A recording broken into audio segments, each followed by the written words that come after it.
that he was being flirtatious. The complainant stated they left the location and the defendant was arguing with him while driving. The defendant kept trying to press the off button on the motor vehicle and the complainant had to pull over to call 911. The complainant stated he kept driving, pulled over at an Exxon gas station. This moment is straight out of every courtroom drama, but it's very real. These are Miranda-style warnings that frame the rest of the hearing. Quick question for you at home. Would you ask for a lawyer immediately or try to explain your side first? And exited the motor vehicle. The complainant walked to cool down while on the phone with 911. The complainant stated he was stopped by the defendant. The defendant pulled on his hoodie strings and the defendant slapped the left side of his face with her open right hand, causing pain. The complainant stated he did not touch the defendant and the officer observed redness on the complainant's left side of face and a small cut on the inside of his upper lip. The officer observed no visible injuries on the defendant. And I'm going to find that there's probable cause to go forward with your case. Have you guys reached out to the complaining witness? No, you're wrong. What? This is a DVD case and no rip has been attempted. Okay, Novak? No, Your Honor. All right. Ms. Carter, until I know that he wants to have contact with you, I'm ordering you not to have any contact with this person. I'm also ordering you not to be in possession of weapons as well. It looks like a protective order was issued in this case on the 11th of this month. I would get to know it. If you do something to violate the protective order, the state can and will file additional charges against you. Violation of a protective order, and it's one of the worst cases you can pick up. Do you understand? Yes. How old are you, ma'am? What do you do for a living? I don't work. Why not? Us being together, he chooses to provide and he doesn't want me to work, so. How do you support yourself? You're not to have any contact and not to be with him at all. So how are you going to support yourself? I started applying. You know what? This life is very short. And if you don't have some kind of education, if you don't have some kind of work experience, this person may not be there for the rest of your life. And you should never, ever have to depend on a man for anything. You should be self-reliant, where you, as a woman, depend on herself, because you never know who's going to end up being there for the next 5 years, 10 years. This person takes off, you're destitute, alone, without anything. I've seen it happen over and over and over. Did you graduate from high school? Okay, it's time for you to start working. I'm making that a condition of your bond. I will have you apply for an appointed lawyer, but I'm going to bring you back in 2 weeks. I want to see what you have done to get a job. You cannot go. This is a big pivot point. The judge isn't just setting bond conditions, she's tying employment to Carter's release. That's unusual but strategic. Do you think requiring someone to get a job as a condition of bond is fair or over the line? With this life dependent on any man, you need to have a career for yourself. I have an upcoming interview. Good. I want you to start working and I want you to build yourself a strong career where you don't have to rely on any man for anything. Rely on yourself. That's what life's about. So you can buy nice things yourself. You know what I mean? Yeah. Not depend on any man for any reason. I was working, but once we got together, he didn't. Don't. Who cares? Be a strong woman yourself. Why do you have to rely on what this dude says? No. Be yourself, man. You know, have a strong career. Make millions of dollars yourself. You don't have to depend on anyone. All right? All right. I'm going to have you, I need you to fill an application for me. I'll have you talk to a lawyer here momentarily. I'm going to have you sign bond conditions that you're not supposed to have any contact with this person and not to be in possession of weapons. If I find that you do, I'm telling you now, I'm going to put you in jail. You will not get any more PR bonds. You understand? All right, come on. Judge, I'm sorry. Was that state's bond conditions? Yeah, state's conditions. You know what? And I already have an application now. So I'll have you sign a receipt and I'm just going to have you take a seat in the jury box. Okay? No contact, no weapons, get a job. Yes, Please. Kevin Alvarado Campos, or what's your last name? Alvarado's fine, but No. What's your birth Alvarado name? Campos. Okay. So let's do a name change, huh? Alvarado Campos. Sir, you're charged with unlawful carrying of a weapon. You're facing up to a year in jail and or a $4,000 fine. We're going to do probable cause. You have the right to remain silent. Anything you say can and will be used against you. You have the right to have an attorney present. If you cannot afford one will be appointed to you. Yes, Judge. All right. Good morning, Alex. Good morning. On November 11th, 2024, officers conducted a traffic stop in Harris County, Texas, and made contact with the defendant, the operator of the motor vehicle and sole occupant. The officer observed an odor of marijuana based on training and experience, and the officer asked the defendant to step out of the motor vehicle. The officer observed an unholstered pistol between the seat and the driver's side door, and 3 small plastic bags containing marijuana. The weight of the marijuana, 56.8 grams.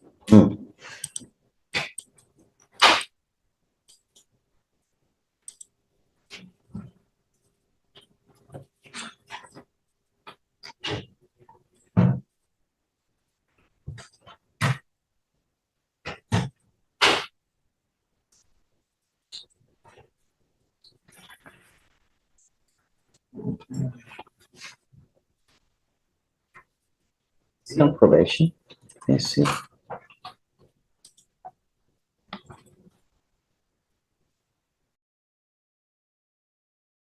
Not that I see, Your Honor.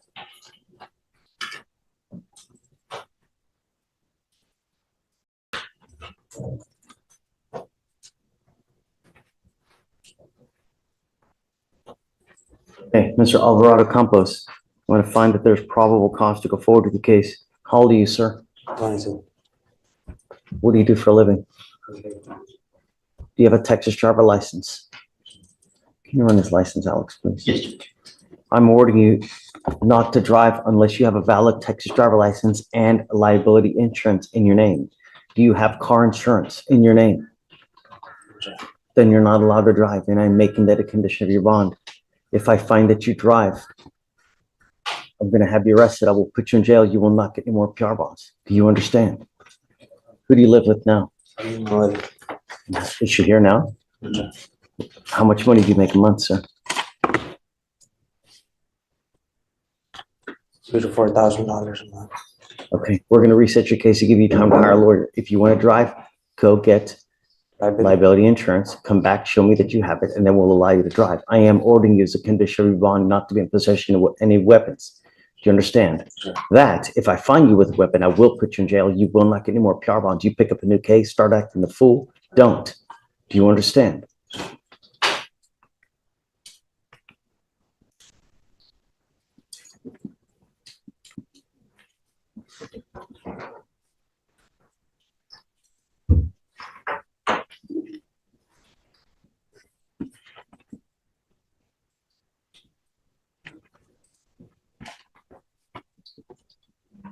So this is an affidavit that you're going to sign with me today. 0.208 and 0.195, that's more than twice the legal limit. Combine that with a prior offense, and you can see why the court is laying down tough restrictions. Should second-time offenders get harsher penalties automatically, or still be judged case by case? They're promising me that you're not going to drive until you have car insurance and get court approval. Once you do that, I'll take this off. I'm going to have you go to Victoria Center Reset. We'll have you I'm going to have you take a seat while I get your bond conditions. We'll have you sign them, promising us you're not to have any weapons, and after that, we'll let you go. When you come back, please have a lawyer, sir.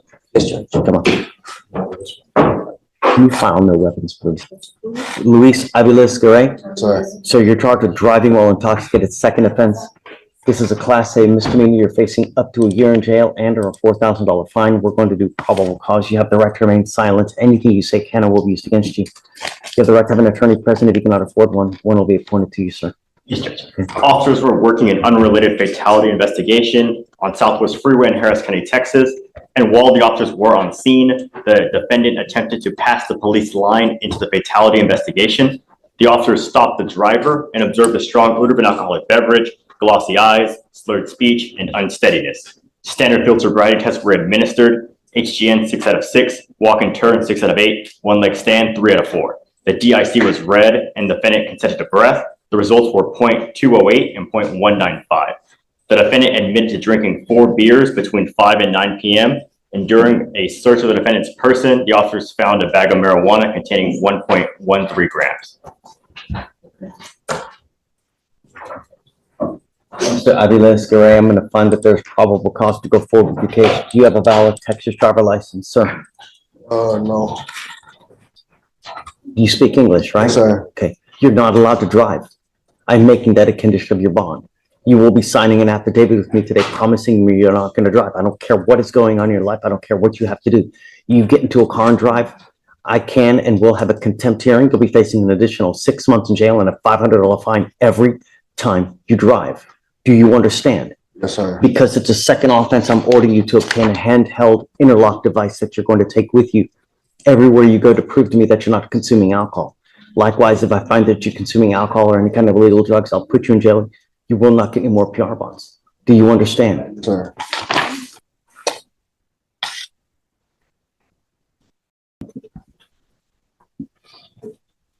We are sending notice to DPS now, where every DPS officer will know if you are in a car driving and you don't have an interlock on it, they're going to put you in jail because they know that the law is now, we're going to require you to obtain a guardian interlock. You're not allowed to drive any vehicle that doesn't have an interlock on it. If you're caught driving a vehicle, number one, I'm going to have a contempt hearing. Number two, you'll probably end up going to jail because every officer will know that you need an interlock. Do you understand? Yes, sir. Don't get into a car for any reason. You want to drive, go get a license, get liability insurance, I talk got, to me, and then we can, I have insurance, liability insurance. it doesn't matter. If you don't have a license, then you can't drive. If you can have $15 million in insurance, an insurance company is going to say, man, you're not supposed to be driving anyways. We're not going to cover you in the event that you get into an accident. You have to have a license. Insurance companies deny everybody for every reason. You give them any loophole, they're going to deny any coverage. If you don't have a license, they're going to say, well, you're not supposed to be driving anyways. I don't know how an insurance company would give you insurance when you don't have a license. Okay.